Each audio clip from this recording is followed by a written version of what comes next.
Hollywood scripts present करते हैं movie under Paris. ये एक हॉरर एक्शन फिल्म है जो कि 2024 में रिलीज हुई। IMDb में इसकी रेटिंग 5.3 है। फिल्म की शुरुआत में हमें सोफिया नाम की एक लड़की को दिखाया जाता है जो कि एक शार्क रिसर्चर होती है और फिलहाल अपनी टीम के साथ पैसिफिक ओशन में रिसर्च करने के लिए आई होती है।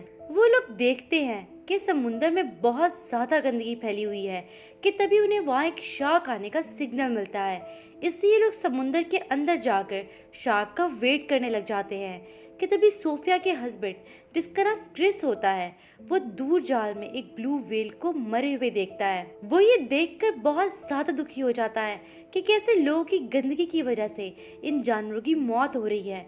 क्रिस अभी उस जाल को काटने ही लगता है कि सोफिया उसे बताती है कि शार्क तुम्हारे आसपास ही है। वो लोग जब उस शार्क को देखते हैं तो पूरी तरह से हैरान हो जाते हैं, क्योंकि 1.5 महीने पहले जब इन लोगों ने उस शार्क पर रिसर्च की थी तो उस वक्त उसका साइज लगभग 2.5 मीटर था। लेकिन अब ये लोग इस बात से परेशान थे कि इतने कम वक्त में ये शार्क इतनी बड़ी कैसे हो गई।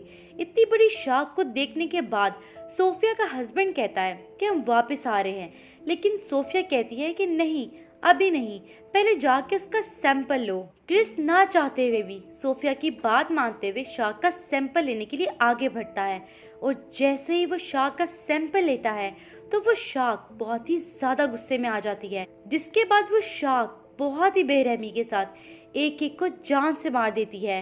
अब ये देखकर सोफिया भी पानी के अंदर उतर जाती है और जैसे ही सोफिया अपनी गन से शार्क को शूट करने लगती है तो वो फौरन वहां से भागने लगती है, लेकिन गलती से वो जाल में फंस जाती है और उस जाल में सोफिया का पाँव भी फंस जाता है। लेकिन इससे पहले कि सोफिया पानी के अंदर ही मर जाती, वो किस तरह जाल को काट कर पानी के ऊपर आ जाती है। अब यहाँ से सीन शिफ्ट होता है और हमें 3 साल बाद का वक्त दिखाया जाता है, जहाँ पेरिस में सेन नदी के किनारे 2 लड़के मछली पकड़ने की कोशिश कर रहे होते हैं। लेकिन जब वो ऐसा कर रहे होते हैं तो उनको एक अजीब चीज दिखाई देती है। दरअसल वो एक बॉम्ब होता है। अब ये देखते हुए वो दोनों लड़के वहाँ पुलिस बुला लेते हैं और यहाँ पर कहानी के मेन कैरेक्टर की एंट्री होती है, जिसका नाम आदिल होता है। आदिल एक पुलिस इंस्पेक्टर होता है। वो इस बारे में छानबीन करने लग जाता है।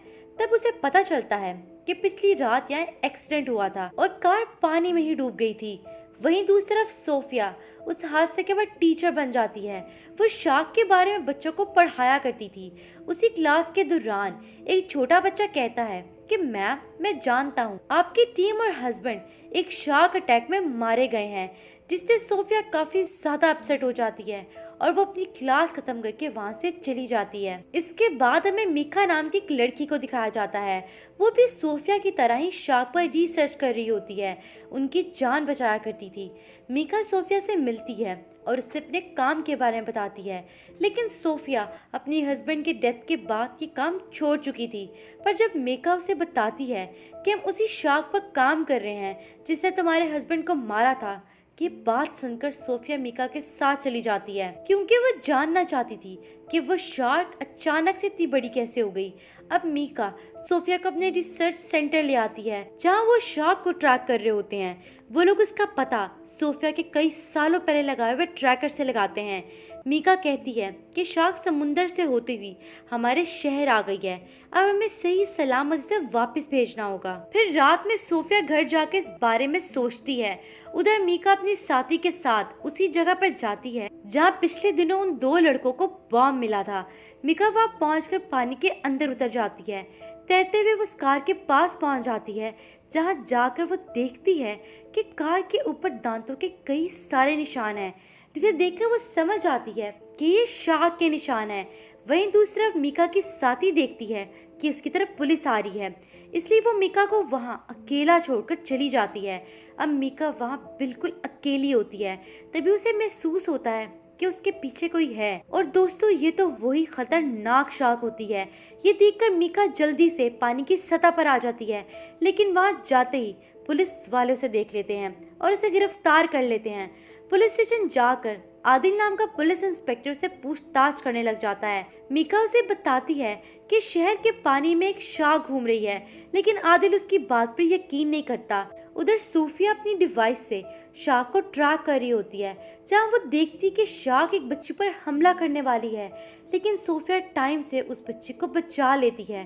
फिर सोफिया को पुलिस स्टेशन से कॉल आती है। जब वो वहां पहुंचती है तो उसे पता चलता है ये कॉल मीका ने करवाई है। पुलिस वालों को तो मीका की बात पर यकीन ही नहीं होता।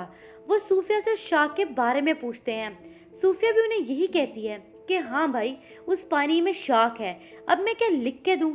लेकिन दोनों की बात सुनने के बाद भी कोई भी उनकी बात को सीरियस नहीं ले रहा होता। पर पुलिस वाले फॉर्मेलिटी के तौर पर वहां जाकर एक दफा चेक करते हैं, और जब वो वहां जाकर चेक करते हैं तो उन्हें भी लगता है कि वहाँ कुछ तो जरूर है। सोफिया ट्रैकर के जरिए उन्हें शार्क की लोकेशन बता रही होती है। तब मीका भी वहाँ आ जाती है। उसे लगता है कि पुलिस वाले उस शार्क को मारने वाले हैं। वो जल्दी से अपनी साथी को कॉल करके कहती है कि तुम फौरन ट्रैकर को डिस्कनेक्ट करो, वरना ये लोग उसे मार डालेंगे। मीका की बात सुनते ही उसकी साथी बिल्कुल ऐसा ही करती है, और उसके ऐसा करते ही शार्क की लोकेशन गायब हो जाती है। और सोफिया को कुछ समझ ही नहीं आ रहा होता कि आखिर हुआ क्या है। वहीं दूसरी तरफ पानी में जो पुलिस वाले उतरे होते हैं उन पर शार्क हमला कर देती है, लेकिन वक्त रहते ही वो लोग ऊपर चले जाते हैं और उनकी जान बच जाती है। और अब सच में सब लोगों ने अपनी आंखों से शार्क को देख लिया था, इसलिए पुलिस की इंचार्ज इस बात की इंफॉर्मेशन मेयर को दे देती है। लेकिन सारी बात सुनने के बाद भी मेयर कहती है कुछ ही दिनों बाद पेरिस में ट्रायथलॉन चैंपियनशिप होने वाली है। दोस्तों, दरअसल ये एक स्विमिंग कंपटीशन होता है। मेयर कहती है कि इसमें 1 अरब से ज्यादा पैसे लग चुके हैं, इसलिए ये तो कैंसिल नहीं होगा। और वो पुलिस वाले को कहती है कि तुम लोग जाकर शार्क को पकड़ो, क्योंकि छोटी मोटी मछली की वजह से हम इतना बड़ा फेस्टिवल कैंसिल नहीं कर सकते हैं। अब मेयर की ऐसी बातें सुनने के बाद ये लोग अपना ही कुछ करने का सोचते हैं। वहीं उनसे मीका की दोस्त मिलने आती है।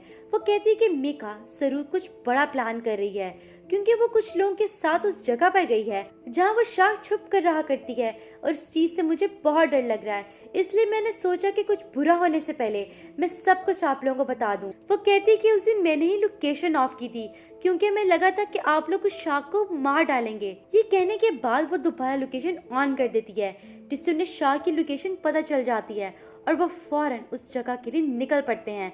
वहीं दूसरा मीका भी अपने साथियों के साथ उसी जगह पर मौजूद होती है। दरअसल मीका का प्लान ये होता है कि सोनार सिस्टम की मदद से वो शार्क को अपनी तरफ लेकर आएंगे, यानी कि उसे अट्रैक्ट करेंगे और फिर उसे बेहोश कर समुद्र में छोड़ आएंगे। ये सीधा सा प्लान मीका का होता है और वो इसी चीज के लिए पानी के अंदर कूद जाती है।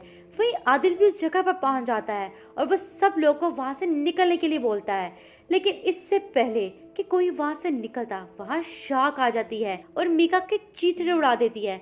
ये खौफनाक मंजर देखकर वहां अफरा तफरी मच जाती है और इसी अफरा तफरी में कई सारे लोग पानी के अंदर गिर जाते हैं और शार्क उन पर हमला करके उनकी जान ले लेती है। इस हादसे में तकरीबन 12 लोगों की जान चली जाती है, जिसके बाद आदिल और सोफिया दोनों ही बहुत ज्यादा डिस्टर्ब हो जाते हैं। फिर इसके बाद हमें दिखाया जाता है उन्हें उसी जगह पर एक मरी हुई शार्क की बॉडी मिलती है, क्योंकि पुलिस वालों ने शार्क पे भी गोलियां चलाई होती हैं। ये लोग शार्क की बॉडी को उठाकर लैब में रिसर्च करने के लिए ले जाते हैं, जहाँ सोफिया को पता चलता है कि पॉल्यूशन बढ़ने की वजह से खाने की तलाश में ये यहाँ आई हैं और इसी जगह में खुद को अडेप्ट कर लिया है। वो कहती है कि इस चीज का असर उसकी ग्रोथ पर भी हुआ है, क्योंकि जहाँ एक शार्क को 1 साल लगता था, अब ये चंद महीने में इतनी लंबी हो जाती है। इसके बाद सोफिया शार्क के पेट काट देती है, जहाँ उसे बहुत से बच्चे मिलते हैं। ये देखकर सोफिया को एक और बात समझ आ जाती है कि शार्क खुद ब खुद प्रेग्नेंट हो रही है। वो कहती है ये तो बहुत अलार्मिंग सिचुएशन है, क्योंकि जिस हिसाब से ये बढ़ रही हैं, इस तरह कुछ ही दिनों में ये सबको मारकर इस दुनिया पर राज करने लगेंगी। अब इस बात को वो दोबारा मेयर के सामने लेके जाती हैं, लेकिन मेयर को अभी भी फेस्टिवल की पड़ी होती है और वो उन 12 लोगों के मरने का जिम्मेदार भी उन लोगों को मानती है और गुस्से में उन्हें ऑफिस से निकाल देती है। लेकिन आदिल और सोफिया इस बात को जानते थे कि कितनी बड़ी प्रॉब्लम है, इसलिए वो खुद से एक प्लान बनाते हैं और डिसाइड करते हैं कि वो लोग उस जगह को ब्लास्ट से उड़ा देंगे जहाँ शार्क अपने बच्चों के साथ रहा करती है। अब ये लोग प्लान के मुताबिक वहाँ चले जाते हैं। वहीं दूसरी तरफ हमें दिखाया जाता है कि ट्रायथलॉन फेस्टिवल भी आज ही होता है और मेयर उस फेस्टिवल की शुरुआत कर देती है, जिसमें हजारों की तादाद में लोग स्विमिंग कर रहे होते हैं। उधर आदिल की टीम उस जगह पर बॉम्ब फिक्स कर देती है, पर इससे पहले कि वो लोग वहाँ से निकलते शार्क उन पर हमला कर देती है। ये देखकर वो लोग डेटोनेटर दबा देते हैं, जिससे वहाँ पर जोरदार धमाका होता है। उससे शार्क के सारे बच्चे तो मर जाते हैं, लेकिन शार्क अभी भी जिंदा होती है और वो उसकी तरफ जा रही होती है, जहाँ हजारों की तादाद में लोग स्विमिंग कर रहे होते हैं। जहाँ जाने के बाद शार्क एक एक करके सभी को बड़ी बेरहमी से मारने लग जाती है, उन लोगों के जिस्मों का चीर फाड़ कर देती है। ये देखकर सभी लोग डर जाते हैं। शार्क को देखकर अंधाधुंध फायरिंग शुरू हो जाती है और उनमें से कई गोलियां बॉम्ब पे जाकर लगती हैं, क्योंकि पुलिस वालों को सिर्फ एक ही बॉम्ब मिला था और वो बाकी के बॉम्ब्स ढूंढ ही नहीं पाए थे। अब उन बॉम्ब्स के एक्टिवेट होते ही सारे शहर में कई सारे धमाके होते हैं और हर तरफ अफरा तफरी मच जाती है और उन्हीं धमाकों की वजह से वहाँ पानी की बहुत ही तेज लहर आती है, जिससे सारा शहर डूब जाता है और इस हादसे में कई लोगों की जान चली जाती है। दोस्तों, इसी सीन के साथ ये मूवी अपने अख्ताम को पहुंचती है। उम्मीद करती हूँ कि आपको आज की हमारी वीडियो पसंद आई होगी। इस तरह की मजीद मूवीज की एक्सप्लेनेशन सुनने के लिए हमारे चैनल को सब्सक्राइब करें और बेल आइकन को दबाएं। शुक्रिया।